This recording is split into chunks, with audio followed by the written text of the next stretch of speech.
Hi good morning traders hotline में आप सबका स्वागत है। अगले आधे घंटे कोशिश होगी शेयर बाजार से जुड़े आपके जो सवाल हैं उन उलझनों को, उन दिक्कतों को सुलझाएं और कौन जो स्क्रीन पे शख्स नजर आएंगे उनसे बेहतर ये काम कर सकता है। आगे क्या डॉक्टर साहब दिखाइए, ये देखिए प्रकाशगाबा.com के श्री प्रकाश गाबा जी फ्राइडे मॉर्निंग हमारी मदद करने के लिए रेडी। बिल्कुल गाबा सर, आ रहा हूं मार्केट्स पे, उसके बाद क्वेरीज पे, लेकिन शुरुआत कर रहे हैं आज के सुबह के ट्रेडर्स हॉटलाइन की इस समय की हेडलाइंस के साथ।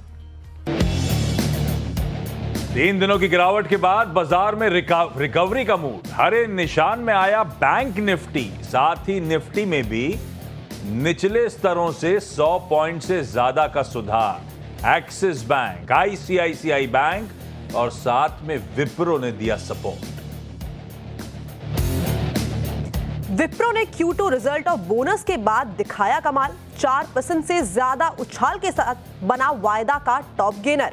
साथ ही साथ ठीक ठाक नतीजों के बाद इंफोसिस में मुनाफा वसूली, शेयर 2% से ज्यादा नीचे। LTIM भी रिजल्ट के बाद 4% से ज्यादा फिसला। अच्छे नतीजों के बाद एक्सिस बैंक में शानदार तेजी, शेयर करीब 5% उछाल के साथ बना वायदा का टॉप गेनर। दूसरी तिमाही में मुनाफा 18% तो ब्याज आय में 10% का सुधार। सस्ते भाव पर सरकार से 20% कम गैस मिलने पर सिटी गैस डिस्ट्रीब्यूशन कंपनियों में भारी बिकवाली। 13% से ज्यादा टूटे IGL और MGL। साथ ही गुजरात गैस में भी दिखा दबाव। और RBI के एक्शन के बाद मणप्पुरम में 16% की बड़ी गिरावट। सब्सिडरी आशीर्वाद MFI पर लोन सैंक्शन और डिसबर्सल्स पर RBI ने लगाई रोक। ज्यादा ब्याज वसूलने का आरोप।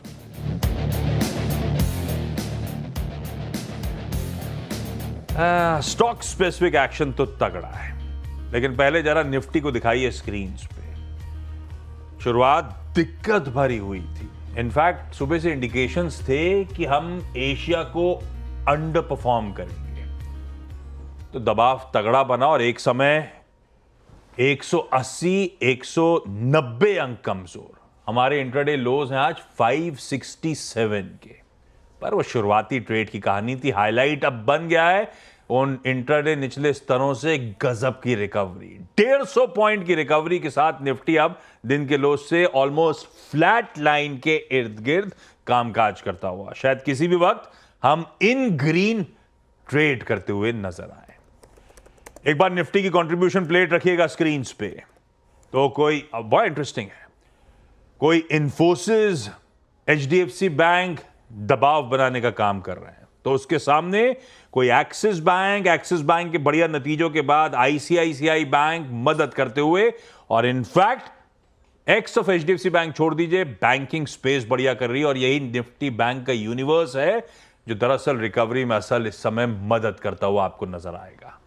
गाबा सर, हमने पुराने बंधनों को तोड़ा, वो अक्टूबर के प्रीवियस लोज को अच्छा खासा मीनिंगफुल नॉक झेला शुरुआती ट्रेड में, पर आप बढ़िया रिकवर करते हुए। आप कैसे देख रहे हो इस रिकवरी के ट्रेड को? क्या रिकवर हो रहे हैं फिर पिटने के लिए, या हो गया जो होना था? अभी बॉटम कहना तो गलत होगा इतनी जल्दबाजी में, लेकिन लग रहा है कि दिन के दौरान हालात और सुधर सकते हैं। आपका आंकलन आप किस तरफ टिल्ट रख रहे हो? तो बंधन तो तोड़ने चाहिए, वो तो बांध के रखते हैं। क्या बात कर रहे हो? अपना बंधन तो क्या आपका हमारा बंधन की थोड़ी बात करता हूं मैं। बंधन तो जेनरिक टर्म है ना, कहीं भी फिट हो सकता है। बिल्कुल, अभी ठीक है, गलती हो गई। ओके। ऐसा है, निफ्टी में काफी गिरावट आई, फिर एक अपमूव मिला, ये वीक अपमूव था, उसके बाद फिर एक गिरावट आई, सेकेंड लेग ऑफ सेलिंग हुआ। स्ट्रक्चरली देखें, जो सेकेंड लेग ऑफ सेलिंग अगर कम है तो यहीं से एक बाउंस मिल सकता है। निफ्टी की मैं फ्यूचर्स की बात करता हूं। आज का जो रेसिस्टेंस जहां पर अभी ट्रेड करे, थोड़ा रेसिस्टेंस है, लेकिन एक अपमूव यहां पर मिलना चाहिए। रियल रेसिस्टेंस है निफ्टी में, वो है 25,000 के आसपास। मेरे ख्याल से ये अपमूव 25,000 तक ले आ सकता है, 24,900 टू 25,000 तक ले आ सकता है। वहां पर थोड़ी दिक्कत होगी, साइडवेज मूव मिलेगा, तब तक वो नेक्स्ट वीक आ जाएगा। नेक्स्ट वीक में अगर 25,000 हमने पार कर लिया तो बोलेंगे चलो ठीक है, सब कुछ बुरा खत्म हुआ। लेकिन ये टाइम वाइज करेक्शन जो हम पिछले काफी हफ्तों से कह रहे हैं कि टाइम वाइज करेक्शन है, और थोड़ा प्राइस वाइज करेक्शन भी हो सकता है, वो चल रहा है। स्पेसिफिकली अगर बैंक निफ्टी की बात करें तो यहाँ का जो चार्ट, आज का जो चार्ट है, ये बेहतर चार्ट है। स्ट्रॉन्ग सपोर्ट जोन 51,400 के फ्यूचर्स के लेवल है यहाँ पर। मुझे लगता है ये अपमूव मिलना चाहिए बैंक निफ्टी में, और वो ले आ सकता है करीब 52,100। तो रियल टेस्ट है 52,100 को पार करना मंडे ट्यूसडे को। तब जब कहेंगे यस, एक हायर बॉटम भी बन गया, फिर एक ब्रेकआउट भी मिल गया, फिर एक कंफर्मेशन मिल गया, चलो बैक टू स्क्वायर वन, बंद नहीं टूटेंगे। इंटरेस्टिंग। चलिए, हम तक सवाल भेजने के जो तरीके हैं वो आपको आपकी स्क्रीन पे नजर आएंगे। सवाल भेजते रहिए, कोशिश करेंगे ज्यादा से ज्यादा क्वेरीज गाबा सर क्या हो गया से भाई सॉल्व करवाएं। कोई कॉल आया गाबा सर का? ये मुझे नहीं कह रहे हैं, फोन आएगा डॉक्टर साहब गाबा सर का। ये देखिए 70452200 पे आप व्हाट्सएप भेज सकते हैं। कंचन जी, शुरुआत करी जाए। जी, तो सबसे पहले शुरुआत करते हैं आज के कॉलर मधुसूदन जी से, जो हमारे साथ जुड़े हैं राजस्थान से। नमस्कार सर, क्या सवाल है आपका? मधु सर, पहली चीज तो अपना टीवी म्यूट पे कर लीजिए, नहीं तो अपन दोनों में, हम सब में बातचीत में बड़ी प्रॉब्लम आएगी। टीवी बंद है सर। अरे तो फिर ये इको जैसी आवाज क्यों आ रही थी? मधु सर, सवाल पूछें अपना। साहब, मेरे ऑपरेशन हो चुका है, इसलिए क्या है, थोड़ा बोलने में तकलीफ है। अरे, अब तबीयत कैसी है आपकी? अब ठीक है कुछ।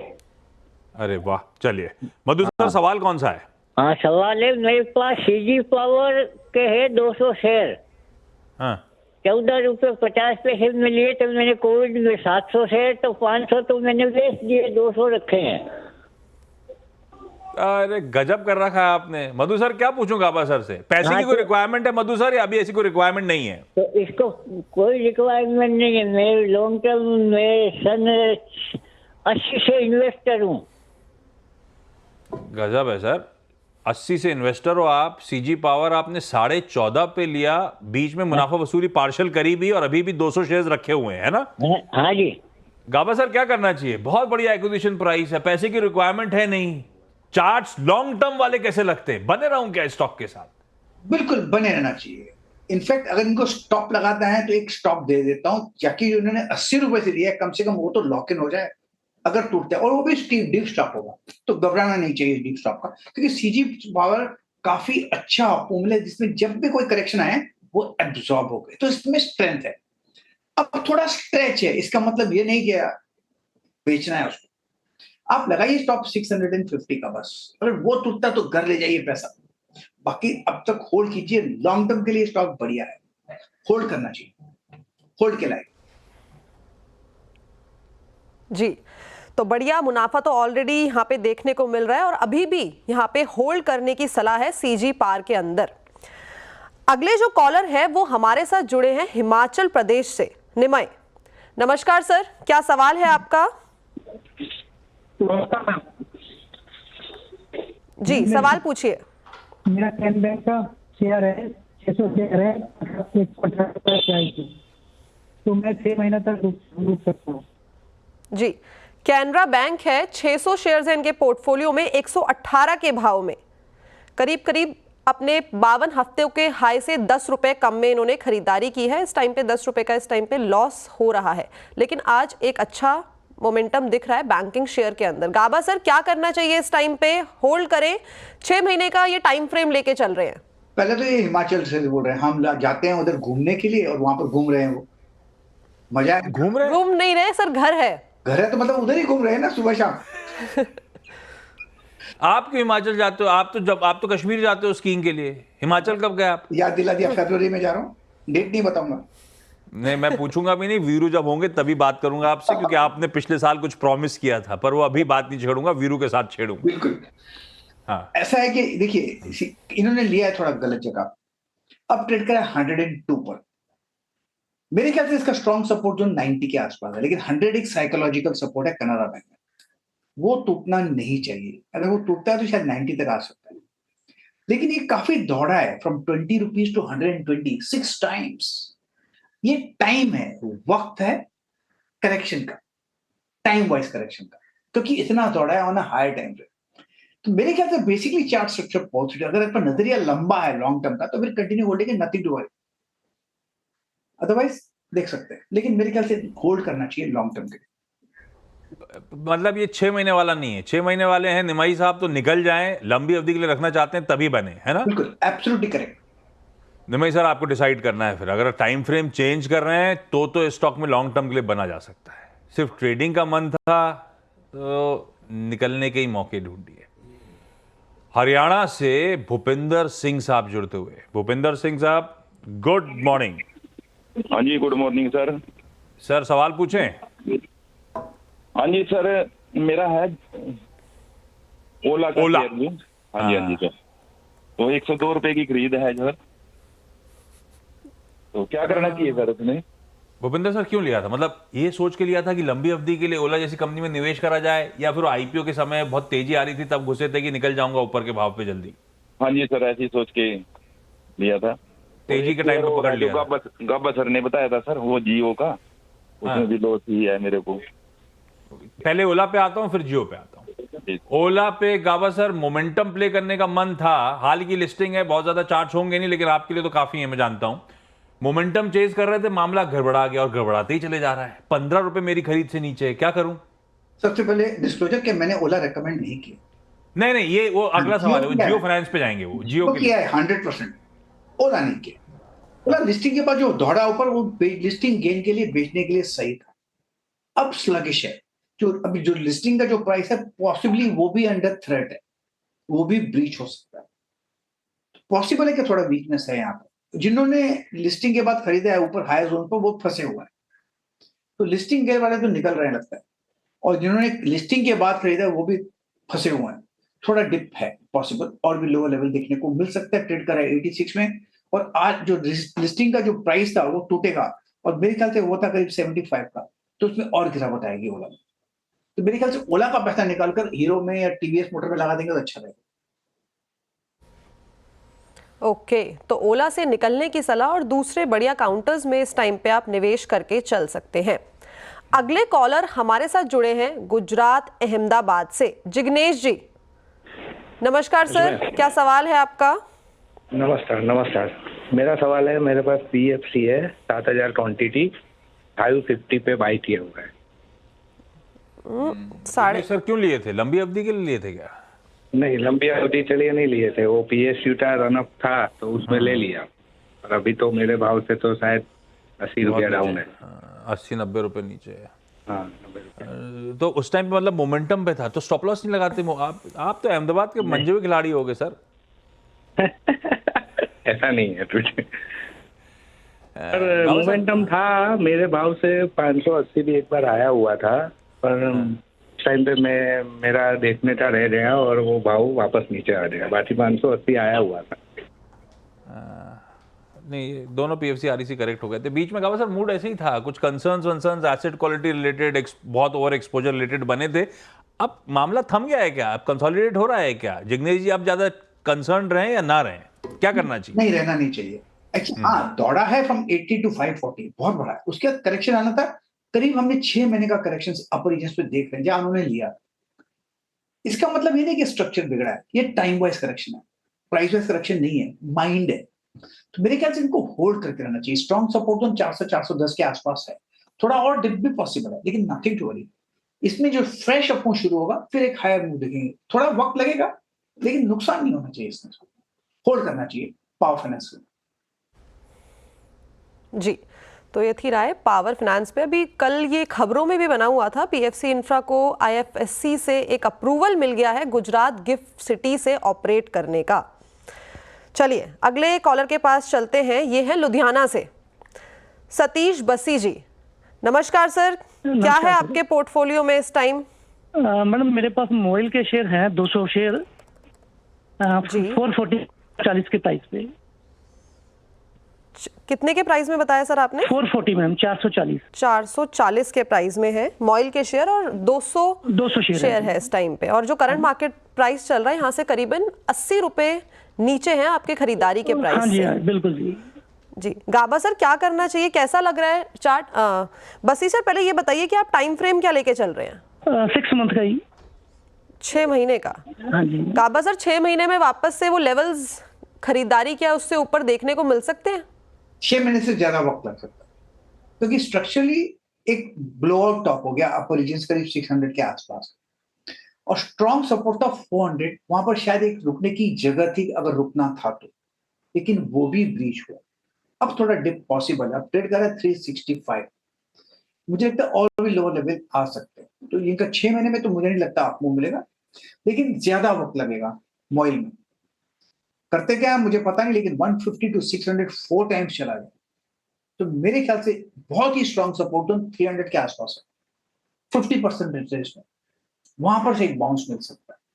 अगर वहां इनको अगर होल्ड करना है लॉन्ग टर्म के लिए, तो 300 के आसपास अगर आता है तो वहां पर ऐड कर सकते हैं। अगर नहीं आता तो खुश रहें, क्योंकि उसमें साइन ऑफ स्ट्रेंथ दिखेगा। तो 6 महीने की अवधि में तो हमें ये लेवल्स आते हुए नहीं दिखाई दे सकते हैं, लेकिन 300 के लेवल पे आप एवरेजिंग करके चल सकते हैं और अच्छे लेवल्स आने में थोड़ा सा हमें लॉन्ग टर्म का नजरिया रख के चलना है। चलिए अब वक्त हो गया एक छोटे से ब्रेक का। ब्रेक के बाद वापस से लौटेंगे ट्रेडर्स हॉटलाइन में। तब तक आप हमारे सोशल मीडिया प्लेटफॉर्म्स के जरिए अपने सवाल भेज सकते हैं। दिखाइए भाई निफ्टी फुल, जरा ये देखिए आप, इन ग्रीन, बिल्कुल फ्लैट निफ्टी अब इस समय कामकाज करता हुआ। कहां 250 पॉइंट दबाव था और क्या उभरे हैं आज। बढ़िया, बहुत बढ़िया मार्केट। अच्छा गाबा सर, ट्विटर पे एक इंटरेस्टिंग सवाल आया है, सुमित बंसल का सवाल है। सुमित, गाबा सर कहां है? मैं हूं ना यहाँ पर। हाँ, वो पूछ रहे हैं सिर्फ मेरे शेयर्स गिर रहे हैं या सबके, और ऐसा कब तक चलेगा साहब? एवरेज करते करते थक गए अब तो। स्टॉक कौन सा है? अरे यार, वो अपने पोर्टफोलियो का रोना सुना रहे हैं आप स्टॉक पे। वो इसलिए पूछ रहे हैं इतना बुरा माहौल हो गया है, कब सुधरेगा सर? हम तो एवरेज करते करते पैसा भी खत्म हो गया अब तो। सबसे पहले एवरेज नहीं करना चाहिए, रिवर्स एवरेज नहीं करना चाहिए। अभी थोड़ी देर पहले मैंने कहा कि 300 में ऐड कर सकते हैं, करना है तो सपोर्ट पे कीजिए। लेकिन उस स्टॉक का नाम मैं भूल गया, लेकिन 300 का लेवल दिया था मैंने, सिर्फ कंचन को याद होगा। एवरेज कब करना चाहिए उसका एक पहले ज्ञान दे देता हूं।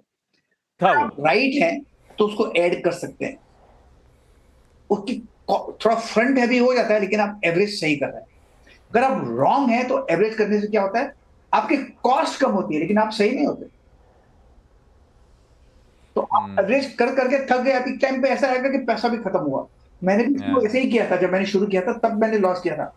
तो आप कोई गलत नहीं कर रहे, उस समय मैं भी ऐसे ही करता, सभी लोग गलत करते हैं। तो आपका अगर पोर्टफोलियो गलत चल रहा है तो क्योंकि आप रिवर्स एवरेजिंग कर रहे हैं, वो नहीं करना चाहिए। जी, चलते हैं वापस से अपने कॉलर्स के पास। अगले कॉलर हमारे साथ जुड़े हैं गोरखपुर से, आकाश श्रीवास्तव जी। आकाश जी, क्या सवाल है आपका? हाँ मैम, मेरा सवाल हुडको पर है। मेरे पास करीब 1850 शेयर हैं 260 रुपए के एवरेज से। मुझे जानना था मैडम कि 6 महीने में इसका क्या स्कोप है, ये नीचे ही जा रहा है।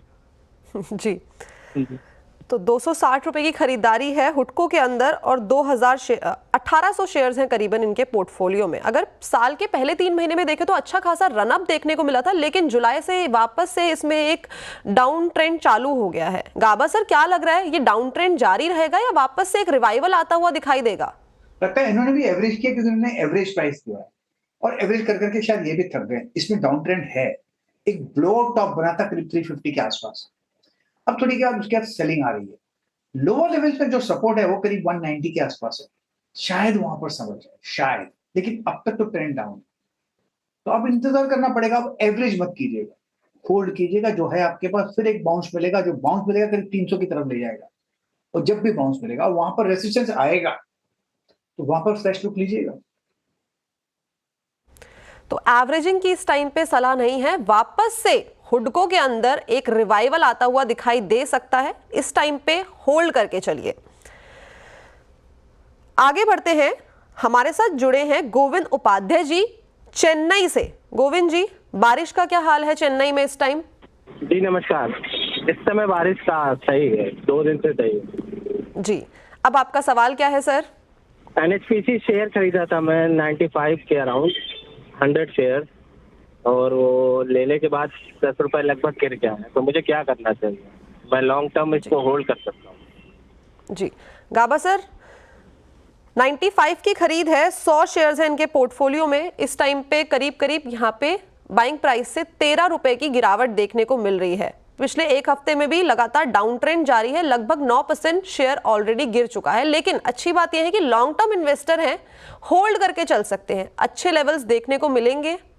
टर्म है तो फिर होल्ड कर सकते हैं। फिलहाल शॉर्ट टर्म में थोड़ी मुझे वीकनेस नजर आती है। पॉसिबल अभी 84 के आसपास ट्रेड कर रहा है। इंपॉर्टेंट सपोर्ट था 90, वो ब्रीच हुआ, 84 पर ट्रेड कर रहा है। और भी लो लेवल देख सकते हैं, पॉसिबल है। एनएचपीसी 60 भी देख सकता है, वहां पर सपोर्ट है। फिलहाल तो स्लाइड पॉसिबल है, स्ट्रेंथ नजर नहीं आती एनएचपीसी पे। जी, तो ये थी राय एनएचपीसी पर। अब अगले कॉलर हमारे साथ जुड़े हैं दिल्ली से, रवि कुमार शर्मा जी। नमस्कार सर, क्या सवाल है आपका? नमस्कार जी, रवि बोल रहा हूँ। मेरे पास एनबीसीसी के 300 शेयर्स हैं 121 के रेट से। जी हाँ जी, तो क्या करना चाहिए? एक और है जीएमआर एयरपोर्ट्स के हैं, वो भी 400 शेयर है 91 के रेट से। जी सर, टाइम फ्रेम क्या लेके चल रहे हैं दोनों ही शेयर्स के लिए? 6 मंथ्स का तो है मेरे पास जी, मिनिमम 6 महीने का टाइम फ्रेम लेके चल रहे हैं दोनों ही शेयर्स के लिए। सबसे पहले शुरुआत करते हैं एनबीसीसी से। आज इसमें करीबन 1.5% की गिरावट है। जो इनकी खरीदारी का प्राइस है वो है 121 रुपए। इस टाइम पे करंट भाव चल रहा है 109 रुपए के लगभग। गाबा सर, क्या करना चाहिए? 6 महीने का नजरिया है? होल्ड करना चाहिए। ये पर प्रॉफिट बुकिंग जोन पर है, क्योंकि बहुत दौड़ा है NBCC from 20 rupees to 147 times. अब यहाँ पर प्रॉफिट बुकिंग है, लेकिन 100 के आसपास, 98 के आसपास स्ट्रॉन्ग सपोर्ट जोन है। साइकोलॉजिकली 100x होल्ड कर सकता है, तो मेरे ख्याल से फिर होल्ड कीजिए, नथिंग टू वरी। वहां पर स्ट्रॉन्ग सपोर्ट जोन है। जी गाबा सर, दूसरा सवाल भी है इनका जीएमआर एयरपोर्ट्स पर। 400 शेयर है इनके पास, 91 का भाव है। 91 है और अब 86 पर ट्रेड कर रहा है। बेसिकली चार्ट स्ट्रक्चर पॉजिटिव है, लेकिन जैसे कि प्रॉफिट बुकिंग हो रही है अपर रीजन पे, 100 एक साइकोलॉजिकल रेजिस्टेंस है, वो पार करना इतना इजी नहीं है। अगर इसमें आप होल्ड नहीं कर सकते तो निकल जाएंगे तो अच्छा रहेगा। लेने की जगह बहुत अलग होगी, लेकिन यहाँ पर थोड़ा प्रॉफिट बुकिंग आएगा, क्योंकि 100 एक साइकोलॉजिकल रेजिस्टेंस है, वो पेनिट्रेट करना डिफिकल्ट है। यहाँ पर तो वक्त गुजारना पड़ेगा, स्ट्रेंथ गैदर करनी पड़ेगी, फिर जाके 100 पार कर लेगा। इसमें अगर आप पेन सहन कर सकते हैं तो होल्ड कीजिए, वरना निकल जाना चाहिए। मैं होता तो निकल जाता। ये जितने भी जीरो वाले आंकड़े होते हैं, ये अपने आप ही साइकोलॉजिकल रेजिस्टेंस बन जाते हैं क्या? बिल्कुल, 2 डिजिट टू 3 डिजिट एक स्ट्रॉन्ग रेजिस्टेंस बन गई। या अच्छा। 3 डिजिट टू 4 डिजिट ये स्ट्रॉन्ग रेजिस्टेंस बन जाता है। ओके। मनोहर लाल सुथर पूछ रहे हैं ट्विटर पे, सॉरी एक्स पे, बजाज हाउसिंग फाइनेंस का बताओ सर। भाई गाबा सर, बजाज हाउसिंग फाइनेंस अपन ने बहुत बार चर्चा करी है इसकी। खैर 140 ऑड लेवल्स के आसपास खड़ा हुआ है, ऊपर से ठंडा होके अब कुछ थमेगा नहीं थमेगा, आपका व्यू क्या बन रहा है? इन्होंने ये मेंशन नहीं करा है कितनी क्वांटिटी किस भाव पे लेना है या लेने का मन बना रहे हैं। I have no clue. Listing के बाद जिसने खरीदा वो दुखी है बेचारे। ये ब्लो आउट हो गया, जिसको मिला ही नहीं, एकदम ऊपर उठ गया। टाटा टेक्नोलॉजी पे वैसे ही हुआ था। अब फंस गया। अब यहाँ पर इनका नजरिया क्या है, इनको डिसाइड करना है। अगर इनको बजाज मैनेजमेंट पर, ग्रुप पर भरोसा है, फिर तो होल्ड कीजिए लॉन्ग टर्म 5 साल के लिए, फिर पैसा बनेगा। या एसआईपी करे इस पर 4-5 साल के लिए, तो पूरा पैसा बनेगा। वरना ये लिस्टिंग के बाद धोखा है। चलिए, बढ़िया तरीके से गाबा सर ने आप लोगों की सारी क्वेरीज सुलझा दी हैं। गाबा सर, बताए तो नहीं हो आजकल आप, वीकेंड का प्लान क्या है? इस वीकेंड का एक्चुअली था एक प्रोग्राम, वो कैंसिल। एक लेक्चर था कहीं पर, लेकिन एक पॉडकास्ट जरूर है कल, वहां जाऊंगा। बिजी रखता है अपने आपको वीकेंड पे। चलो Gaba sir, thank you so much जुड़ने के लिए। अगर मुलाकात ऑन एयर फिर से नहीं हुई तो आपको happy weekend. You too enjoy. Yes, चलिए भाई, खत्म करें कंचन जी? जी चलिए भाई, ट्रेडर्स हॉटलाइन में आज के लिए इतना ही। समय समाप्त हो चुका है। ब्रेक के उस पार हर्षदा जुड़ेंगे आप लोगों के साथ कुछ बढ़िया स्टॉक आइडियाज के साथ। क्या कहते हो शो का नाम? खिलाड़ी नंबर 1।